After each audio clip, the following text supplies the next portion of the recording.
Hello students, welcome back to our YouTube channel Ashish Tiwari. I am Sudhanshu. I hope आप सभी अच्छे होंगे। Finally हमारी टीम आप सभी स्टूडेंट्स के लिए सभी सब्जेक्ट के विद नोट्स वीडियो लेक्चर लेकर आ गई है। आज की हमारी वीडियो राजनीति में शोध पद्धति सब्जेक्ट पर फर्स्ट वीडियो रहने वाली है, जिसमें मैं आपको फर्स्ट यूनिट के इंपॉर्टेंट टॉपिक शॉर्ट्स में एक्सप्लेन करूंगा, साथ साथ सिलेबस को भी देखेंगे।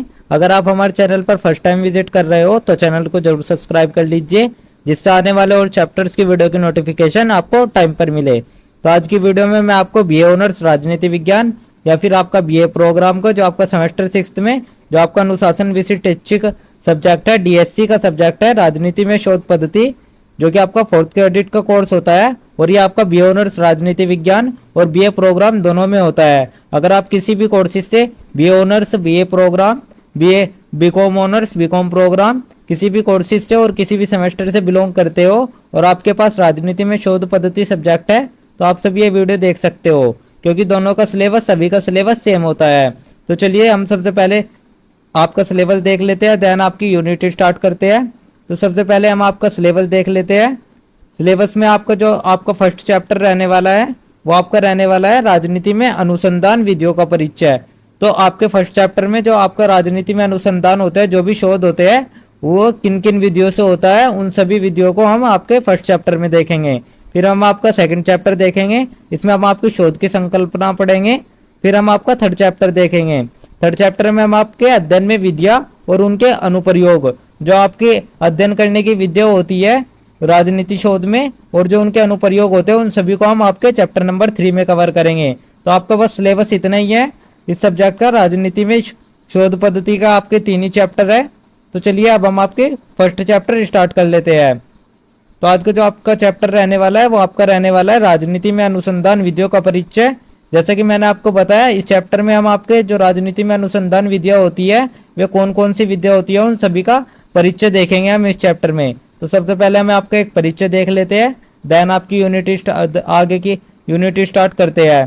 तो परिचय में हम देख लेते हैं, राजनीतिक शोध की दुनिया में आपका स्वागत है, जहां राजनीतिक संदर्भों में सत्ता, शासन और मानव व्यवहार की जटिलताओं को समझने की खोज शुरू होती है। जो आपका राजनीतिक शोध है, इसमें हम आपके राजनीतिक संदर्भों में जो सत्ता, शासन और मानव व्यवहार की जटिलता है, उन सभी को हम आपके राजनीतिक शोध में समझते हैं। यह अध्याय राजनीति के अध्ययन को रेखांकित करने वाले तरीकों में आपके प्रवेश द्वार के रूप में कार्य करता है, जो इस जीवंत क्षेत्र में शोध क्यों और कैसे करते हैं, इस बारे में अंतर्दृष्टि प्रदान करता है। जो आपका ये चैप्टर है, इस चैप्टर में हम राजनीति के अध्ययन को रेखांकित करने वाले तरीकों में जो किस प्रकार से एंटर करना है उसको देखेंगे, और इस जीवंत क्षेत्र में जो आपका शोध है वो क्यों और कैसे करते हैं, इस बारे में हम सभी ये आपका इस चैप्टर में पढ़ेंगे। राजनीति या राजनीति विज्ञान एक अनुशासन के रूप में न केवल वर्णन करना चाहता है, बल्कि चुनाव से लेकर नीति परिणामों तक राजनीतिक घटनाओं की व्याख्या और भविष्यवाणी करना चाहता है।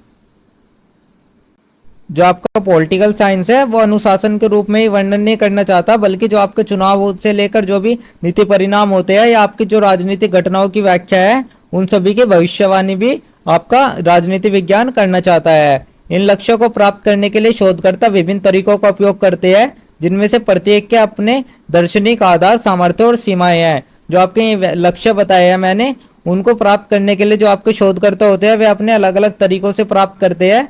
तो जो आपके ये तरीके होते हैं, ये आपके दार्शनिक आधार, सामर्थ्य और इनके अपने अपने दार्शनिक आधार, सामर्थ्य और सीमाएं होती है। तो चलिए, ये तो हमने आपका एक छोटा सा परिचय देख लिया। अब हम आपका मानवीय जांच और सामाजिक विज्ञान अनुसंधान देख लेते हैं। तो सबसे पहले हम आपका मानवीय जांच का स्वभाव देखेंगे। मानवीय जांच उस प्रक्रिया को संदर्भित करती है जिसमें हम मानव व्यवहार, सोच और अनुभवों का अध्ययन करते हैं। इसका उद्देश्य मानव समाज और व्यक्तियों के बारे में ज्ञान प्राप्त करना और इसका विश्लेषण करना होता है। जो आपका ह्यूमन इंक्वायरी होती है, मानवीय जांच होती है, वे एक प्रकार की प्रक्रिया होती है जिसमें हम मानव व्यवहार, सोच और अनुभवों का अध्ययन करते हैं। और जो आपकी मानवीय जांच होती है, इसका उद्देश्य मानव समाज और व्यक्तियों के बारे में ज्ञान प्राप्त करना और उसका विश्लेषण करना होता है। यह आपका एक व्यक्तिगत और सामाजिक स्तर पर प्रश्न पूछने, उत्तर ढूंढने और विभिन्न घटनाओं के कारण और परिणामों को समझाने का प्रयास करती है। जो आपकी मानवीय जांच होती है, इसमें हम व्यक्तिगत और सांस्कृतिक दृष्टिकोण, विचारधारा और मानवताएं, ये सभी आपके मानवीय जांच में महत्वपूर्ण भूमिका निभाती है। और जो आपकी ये जांच रहती है, ये सही निष्कर्ष पर पहुंचने के लिए व्यक्ति के विचारों और अनुभवों को समझने की आवश्यकता होती है इस जांच में आपकी। तो ये हमने आपका मानवीय जांच का स्वभाव देख लिया। अब हम आपका सामाजिक विज्ञान अनुसंधान मानवीय जांच का एक व्यवस्थित विस्तार देख लेते हैं। जो सामाजिक विज्ञान अनुसंधान मानवीय जांच का एक व्यवस्थित विस्तार है जो वैज्ञानिक पद्धतियों और तकनीकों का उपयोग करके समाज और मानव व्यवहार के विभिन्न पहलुओं का विश्लेषण करता है। जो आपका सामाजिक विज्ञान अनुसंधान मानवीय जांच है उसमें हम वैज्ञानिक पद्धतियों और तकनीकों का उपयोग करके समाज और मानव व्यवहार के विभिन्न पहलुओं का विश्लेषण करते हैं और समाज की संरचनाएं, कार्यप्रणाली, संस्कृति और व्यक्ति समूह के बीच संबंधों का अध्ययन करते हैं।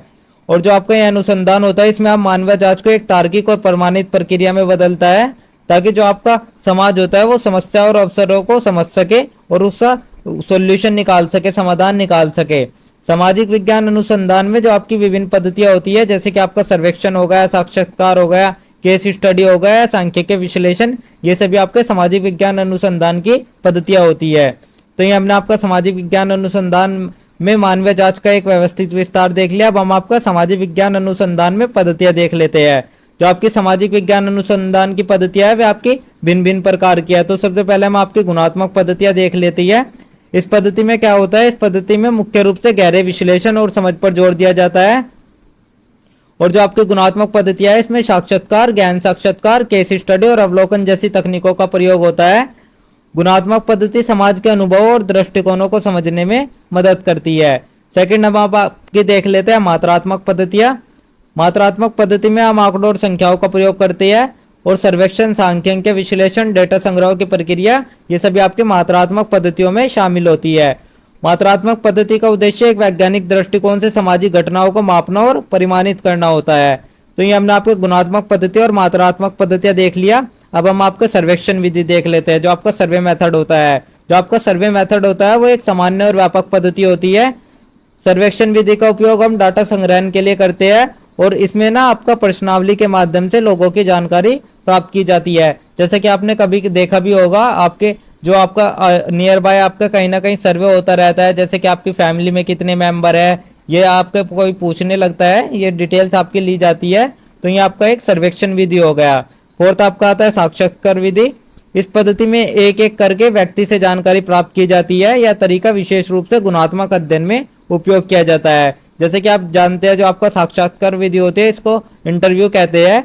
इस इंटरव्यू में क्या होता है कि जो आपका एक एक व्यक्ति से जानकारी, उसकी इन्फॉर्मेशन ली जाती है और जो आपका ये साक्षात्कार विधि होती है ये आपका विशेष रूप से गुणात्मक अध्ययन में उपयोगी होता है।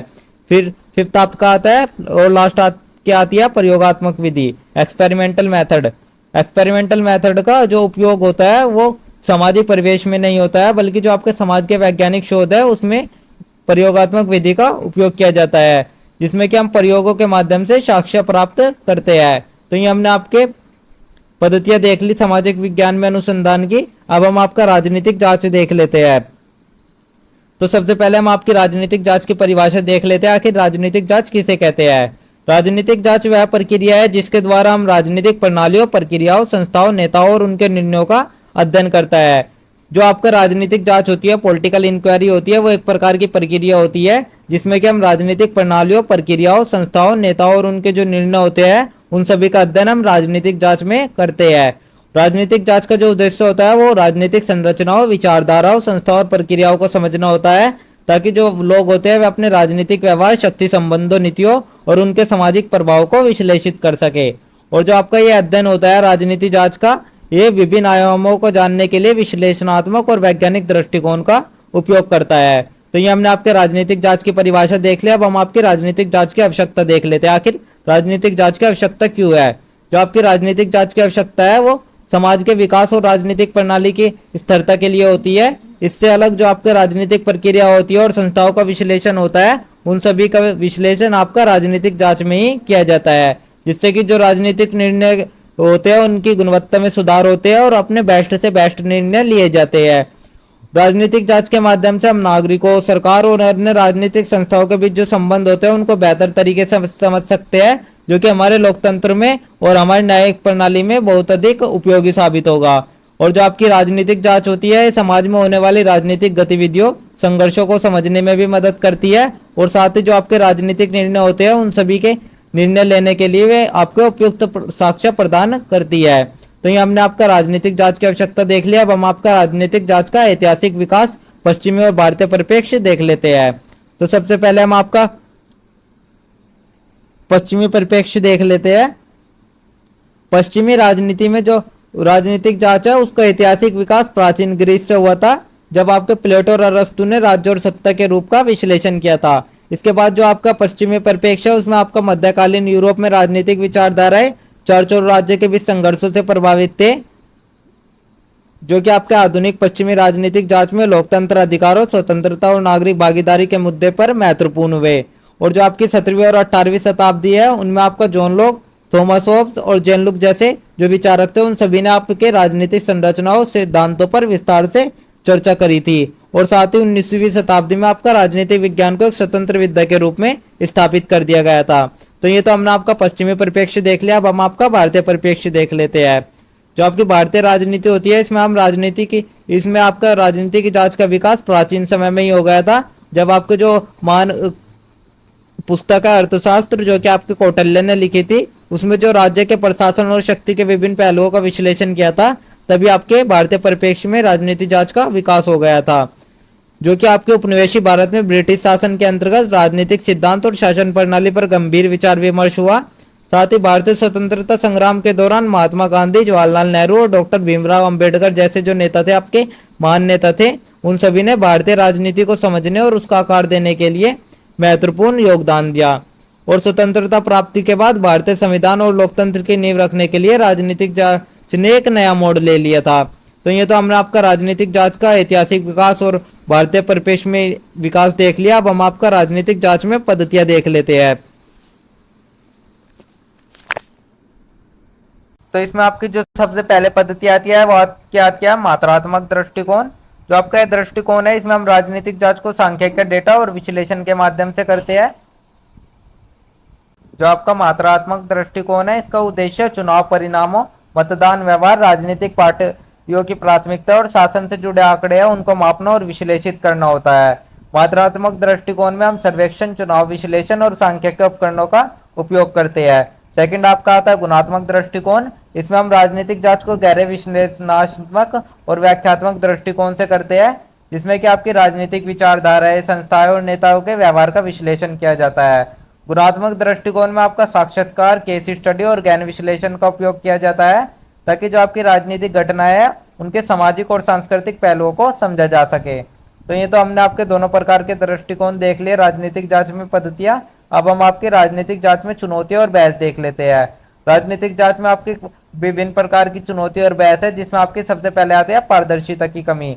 जो आपकी राजनीतिक जांच है इसमें आपकी पारदर्शिता की कमी है। यह कई बार समस्या को सामने आती है, लेकिन जो आपकी राजनीतिक प्रक्रिया और निर्णय और संस्थाओं में पारदर्शिता का अभाव होता है, उसके कारण सत्य और निष्पक्षता की पुष्टि करना इसमें कठिन हो जाता है।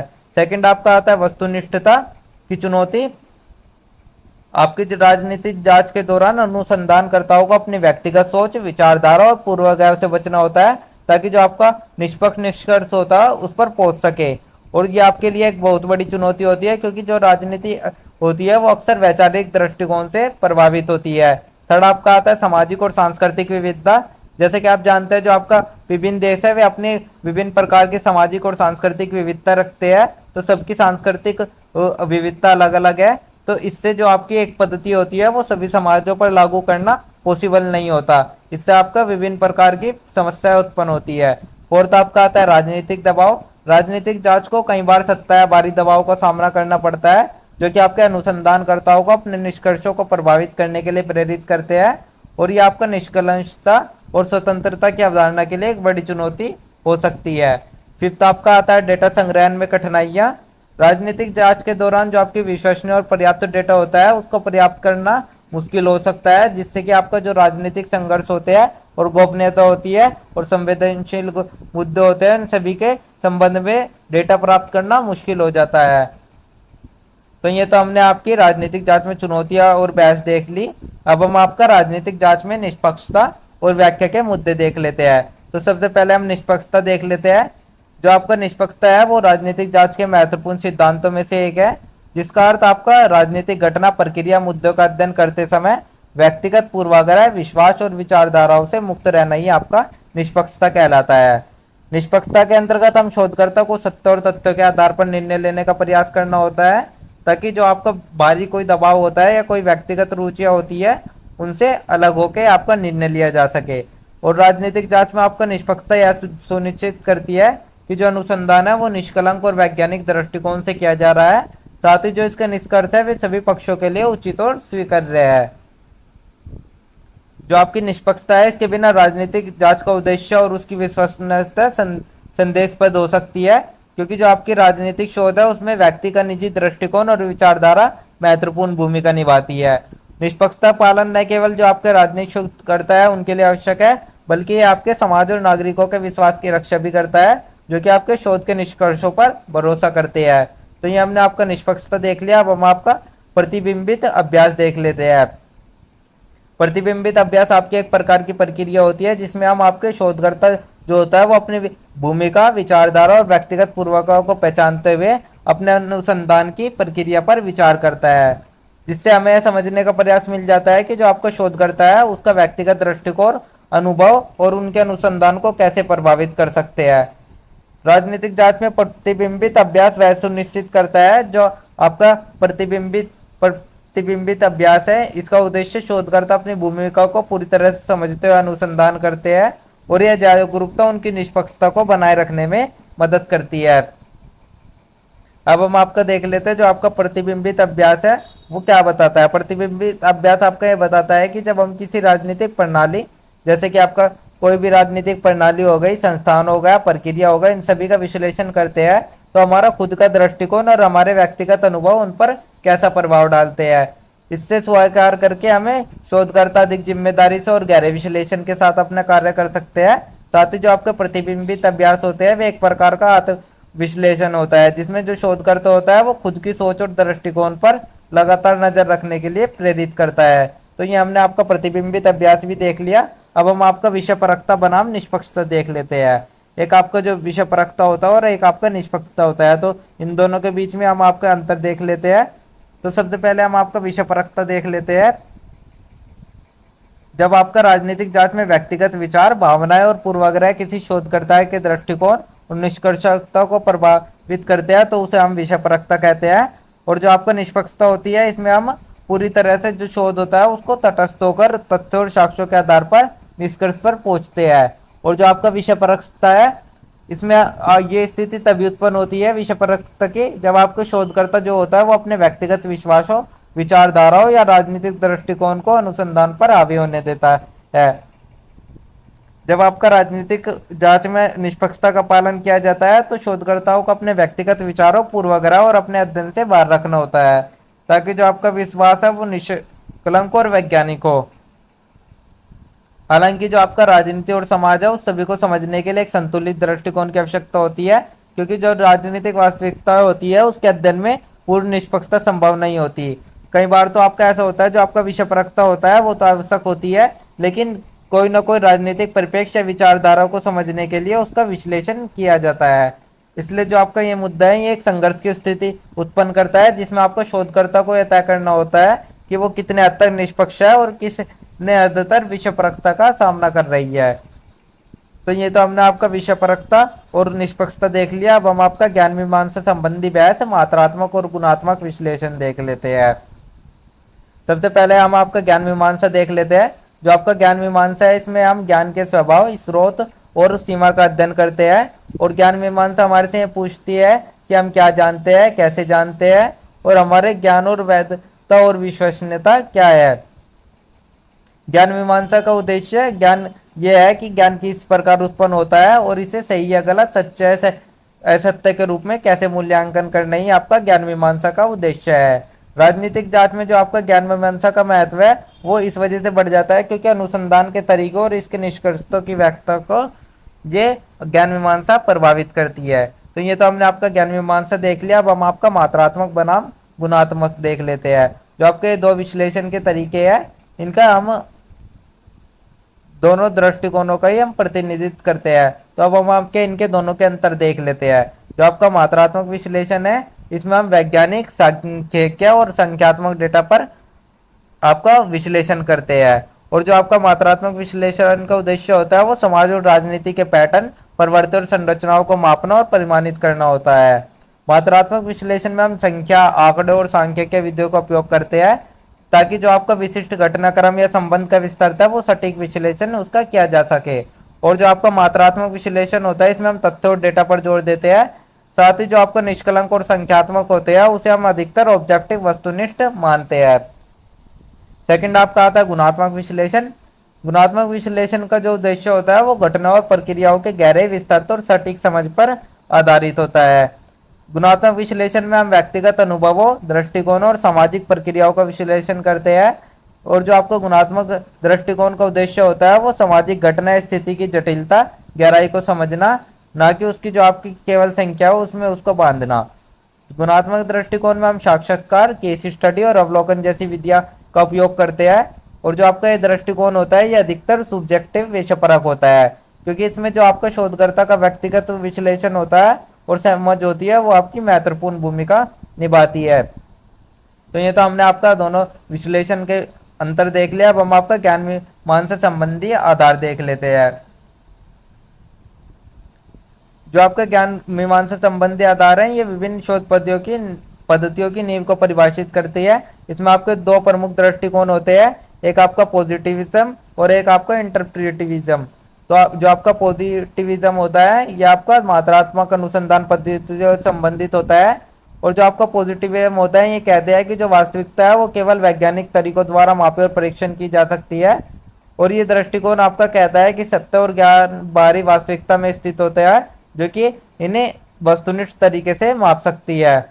पॉजिटिविज्म में हम अवलोकन, सांख्यिकीय, आंकड़े और भौतिक तथ्यों पर ध्यान केंद्रित करते हैं। साथ ही जो आपका इंटरप्रेटिविज्म होता है इसमें हम गुणात्मक अनुसंधान पद्धतियों से जुड़ा होता है ये। और इसका मानना होता है कि जो ज्ञान है वो केवल बाहरी वास्तविकता के आंकड़ों में नहीं बल्कि जो समाज और व्यक्ति की समझ है, अनुभव है, परिप्रेक्ष्य उनमें भी निहित होता है। इंटरप्रेटिविज्म में हम किसी घटना की स्थिति के बारे में गहरी समझ प्राप्त करने के लिए शोधकर्ता को समाज के सांस्कृतिक, ऐतिहासिक और सामाजिक संदर्भों को ध्यान में रखते हुए उसका विश्लेषण करते हैं। तो ये हमने आपके दोनों पर ज्ञान मीमांसा से संबंधित दोनों अधिकार के आधार की पद्धतियां देख ली। अब हम आपके विधियों का एकीकरण देख लेते हैं। जो आपके विभिन्न ज्ञान मीमांसा दृष्टिकोण होती है और शोध पद्धति होती है उनके बीच में सिर्फ अंतर यही होता है कि जो विभिन्न समय और संदर्भ होते हैं उनमें विभिन्न दृष्टिकोण का पालन करना आवश्यक हो सकता है। इसलिए जो आपका विधियों का एकीकरण है, मिक्सड मेथड है, उसका विचार उभर कर सामने आता है जिसमें कि हम मात्रात्मक और गुणात्मक दोनों पद्धतियों को जोड़ देते हैं। विधियों के एकीकरण का उद्देश्य दोनों पद्धतियों के लाभ को एक साथ लाना होता है। और जो आपका एकीकरण शोधकर्ता होती है उसको अधिक व्यापक और संतुलित दृष्टिकोण अपनाने में ये विधियों का एकीकरण मदद करती है, ताकि जो आपके विभिन्न प्रकार के डेटा और जानकारी होती है उनका उपयोग करके एक अधिक विविध और समग्र निष्कर्ष पर पहुंच सके। इसे आप विधित न्यायिकता भी कह सकते हैं, जो कि आपके एक ही मुद्दे का अध्ययन और विभिन्न दृष्टिकोण से करती है। तो ये तो हमने आपका विधियों का एकीकरण देख लिया। अब हम आपका एक छोटा सा सारांश देख लेते हैं जो कि आपके आंसर राइटिंग में बहुत अधिक उपयोगी साबित होगा। सारांश में हम देखेंगे जो आपके राजनीति में अनुसंधान विद्या है वे राजनीतिक घटनाओं, प्रणाली और व्यवहारों का अध्ययन करने के लिए उपयोग की जाने वाली प्रक्रिया और तकनीकें होती है, जिसमें हम विभिन्न अनुसंधान विधियों को समझने और उनका उपयोग करने के तरीकों पर ध्यान केंद्रित करती है। और इस चैप्टर में हमने जो आपका मुख्य उद्देश्य देखा वो राजनीतिक अनुसंधान विधियों का परिचय कराना और यह समझाना है कि किस प्रकार की जो विधिया होती है वे उपयोग करके हम राजनीति और समाज के विभिन्न पहलुओं का वैज्ञानिक विश्लेषण कर सकते हैं। तो ये तो आपका छोटा सा निष्कर्ष था जो कि मैंने आपको बता दिया। यहीं पर मैं आप सभी स्टूडेंट से क्वेश्चन पूछता हूं जिसका आंसर आप सभी स्टूडेंट कमेंट बॉक्स में शॉर्ट्स में जरूर बताइएगा। आज का हमारा क्वेश्चन ये रहने वाला है, जो आपका निष्पक्षता शब्द है उसको आप कमेंट बॉक्स में शॉर्ट्स में जरूर एक्सप्लेन करिएगा। आप सभी स्टूडेंट कमेंट बॉक्स में शॉर्ट्स में अपना आंसर जरूर दें। तो ये था आपका फर्स्ट चैप्टर जिसके इंपॉर्टेंट टॉपिक्स मैंने आपको शॉर्ट्स में एक्सप्लेन कर दिए हैं। आई होप आप सभी के समझ आ गया होगा। अब नेक्स्ट वीडियो आपकी सेकंड चैप्टर की रहने वाली है। और अगर आपको नोट्स चाहिए तो आप हमारा टेलीग्राम चैनल ज्वाइन कर लीजिए, वहाँ आपको नोट्स मिल जाएंगे। अगर किसी भी स्टूडेंट का कोई डाउट या क्वेरी है तो आप हमारे इंस्टा पेज पर फॉलो करके या हमारे कमेंट सेक्शन में पूछ सकते हैं, आपको रिप्लाई मिल जाएगा। एंड डेली अपडेट्स के लिए आप हमारा व्हाट्सएप चैनल ज्वाइन कर लीजिए। Thank you, have a good day.